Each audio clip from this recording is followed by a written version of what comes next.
नमस्कार। मैं आज आपके बीच में एक प्रज्वलित अ, मुद्दे पे बात करने के लिए आया हूँ। मैं अजय किशोर झा आप सबको नमस्कार करता हूँ, जय श्री राम करता हूँ। आजकल रामचरितमानस पे काफ़ी चर्चा चल रही है। लोग वोट की राजनीति के चक्कर में इसके बारे में अनर्गल बातें कर रहे हैं। खास करके रामचरितमानस के जो एक दोहा है, ढोल गंवार शूद्र पशु नारी सकल तारना के अधिकारी। इस दोहे को लेकर के लोगों ने समाज में कई विभ्रांतियां पैदा कर रहे हैं, नफरत पैदा किया जा रहा है। ऐसे लोगों का कहना है कि उपर्युक्त चौपाई द्वारा वर्ग विशेष का अपमान किया गया है। यह स्थिति इसके अर्थ को लेकर है। यह झगड़ा संत और असंत के बीच जैसा है। इसको समझने के लिए संत बनने की ज़रूरत है। उल्लेखनीय है कि संत परंपरा में परम संत तुलसीदास जी का एक महान स्थान है। संतों की अपनी अलग भाषा होती है जिसे असंतों के समझ में नहीं आती है। संतों की मंडली में भात को प्रसाद, दाल को बैकुंठी, रोटी को फुलका या सोहारी, नमक को रामरस, मिर्चाई को लंका आदि विशेष नामों से पुकारा जाता है। साहित्यिक विवेचकों ने इस दोहे का अर्थ निम्न प्रकार समझा है। यहाँ तारन का अर्थ पीटना या मारना नहीं होता है, बल्कि इसका अर्थ है देखना, भांपना, विशेष रूप से नज़र रखना है। इसका एक दूसरा अर्थ उद्धार करना भी है। जैसे ईश्वर को तारनहार भी कहा गया है। लोगों के मन में उत्कंठा होती है कि मेरे कुल में ऐसा पुत्र पैदा हो जो 7 पुश्तों को तार दे। सत्पुरुष दुर्जनों के मन के भाव को पहले ही तार लेते हैं और सचेत हो जाते हैं। कहा गया है कि प्रकृति की घटना को सबसे पहले कुत्ता ही ताड़ लेता है। इस दोहे में एक निर्जीव और 4 सजीव वस्तु का जिक्र है। नंबर 1 है ढोल, जो कि एक वाद्य यंत्र है। अगर यह बेसुरा हो जाता है तो उसे कसना या हथौड़े से पीटना पड़ता है, तब वह सुर में बजने लगता है।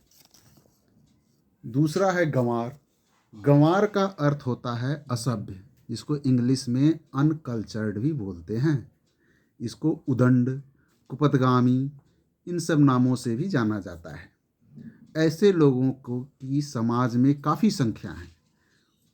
उसकी किसी दुराचरण पर उसे डांट, फटकार या पीटने पर ही वह सन्मार्ग पर आ सकता है। शास्त्रों में शूद्र की उत्पत्ति भगवान के चरणों से हुआ माना जाता है, जिसका काम समाज सेवा करना है। शूद्र का दूसरा मतलब श्रमिक वर्ग से भी है। उसे अपने कर्तव्य पथ पर लाने के लिए उसे भी सही देखभाल या डांट फटकार कर कर्तव्यपरायण बनाया जा सकता है। किसी काम पर लगे श्रमिकों पर किसी निरीक्षक का अगर सम्यक नज़र या देखभाल नहीं रहे, वे अच्छा काम को भी बिगाड़ देते हैं। इसलिए उसके लिए भी डांट फटकार जरूरी है। शूद्र की उत्पत्ति जब भगवान के चरण से हुई है, तब तो उनका कदर लोग चरण छूकर ही उनको प्रणाम करते हैं, तब उनका अपमान कैसे हुआ।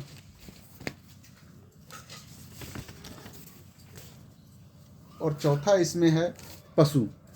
पशु पर भी कड़ी नज़र रखनी जरूरी है, नहीं तो हल जोतते समय या गाड़ी चलाते समय या परती जमीन पर चराते समय दुर्घटना हो सकती है।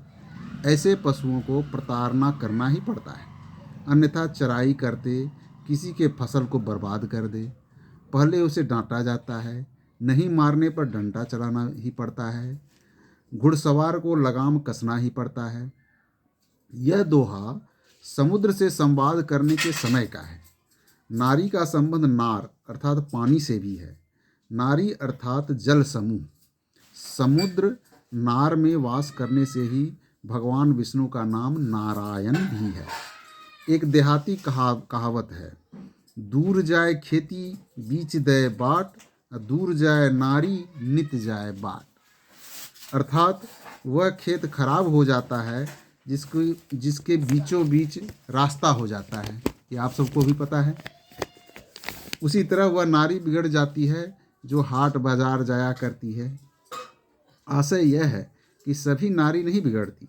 विशेष परिस्थिति में अपवाद स्वरूप जो कोई दुष्चरित्र नारी है वही ताड़ना की अधिकारी है। उसी पर कड़ी नज़र रखनी पड़ती है।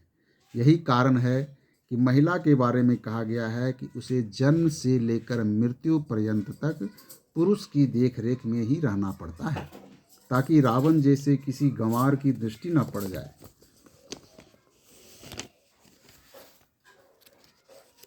नज़र की चूक के कारण ही तो सीता का हरण हुआ, और नज़र चूक के कारण ही तो श्रद्धा नाम की लड़की का 35 टुकड़ा हो गया।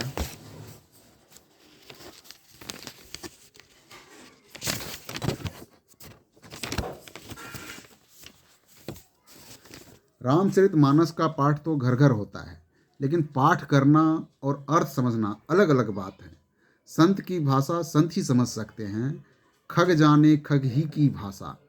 असंत लोग तो बात का बतंगड़ करते हैं।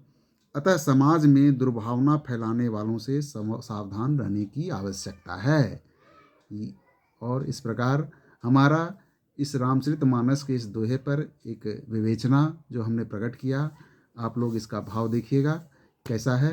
ये सारे जो विवेचना और ये भाव मेरे पूज्य पिताश्री श्री बासुकीनाथ जी के द्वारा लिखा गया है, जिसको कि मैं एक वीडियो बना करके आप सबके समक्ष प्रस्तुत कर रहा हूँ, और आशा करता हूँ कि आप इसे पसंद करेंगे और लाइक करेंगे।